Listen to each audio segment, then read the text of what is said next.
এবার সোদপুরের দিকে নজর রাখবো। তোলা না দেওয়ায় তৃণমূল কর্মী খুন, ইট দিয়ে মাথা থেতলে খুন করা হয়েছে এমনটা অভিযোগ। সোদপুরের ঘোলা অপূর্বনগরের ঘটনা। মেয়ের স্কুলের জিনিস নিয়ে বাড়ি ফেরার পথে হামলা।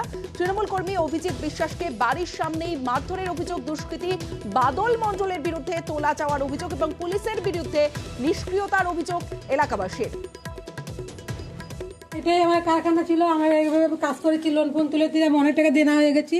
আমার ঘরে ভেঙে দিয়ে গেছে, এগুলো সব ভেঙে দিয়ে গেছে। ভেঙে দিয়েছে, অনেক মালপত্র ছিল, মালগুলো আমার নষ্ট এখানে করে কি দিয়েছে। তৈরি হতো? এখানে আমার চানাচুর কারখানা, চানাচু তৈরি করতে হবে। এখানে চানাচুর তৈরি হতো। আমার ক্যাশ বাক্স ভেঙে ক্যাশ বাক্স টাকা চুরি করে নিয়েছে, আমার সব মালপত্র গেছে। এটা কি কালকে রাতেই করেছে এরা? না, এই ঘটনা হয়েছে তোমার কালী পূজার 2-3 দিন পরে আমার এই ঘটনা হয়েছে।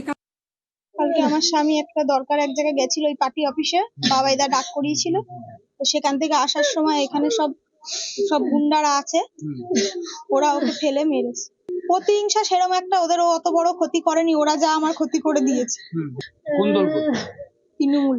আমাদের কারখানা রয়েছে, ওরা কারখানা ভাঙচুর করে দিয়েছে, আমাদের গাড়ি ঠাড়ি সব ভাঙচুর করে দিয়েছে। কারখানা চালাতে পারছি না, আমার বর ঘরের মধ্যে আমি আটকে রাখি। কালকে একটু দরকারে বেরিয়েছে, ওরা সেই সুযোগ মেরেছে।